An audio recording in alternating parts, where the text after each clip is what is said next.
दिवसाची जमावबंदी व रात्रीची संचारबंदी लावण्यात आलेली आहे। सर्व नागरिकांनी नियमितपणे मास्कचा वापर करायचा आहे। कुठेही कोणी 5 पेक्षा अधिक लोक एकत्र जमा होणार नाही, हे सर्व दुकानदारांनी आणि नागरिकांनी स्वतः खात्री करून याची काळजी करून घ्यायची आहे। मास्क आणि सॅनिटायझरचा उपयोग नियमित करायचा आहे। रात्रीला कोणीही विनाकारण एखाद्या विशिष्ट कामाशिवाय फिरणार नाही।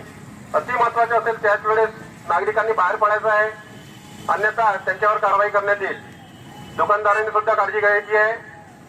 विदाऊट मास्क शिवाय कुठल्याही वस्तू विक्री होणार नाही किंवा दुकानासमोर 5 पेक्षा अधिक लोक एकत्र जमणार नाही, यासाठी खबरदारी घ्यायची आहे। संबंधित दुकानदारांना सुद्धा त्यांची खात्री करून घ्यायची आहे, काळजी घ्यायची आहे, अन्यथा त्यांच्यावर कायदेशीर कारवाई करण्यात येईल।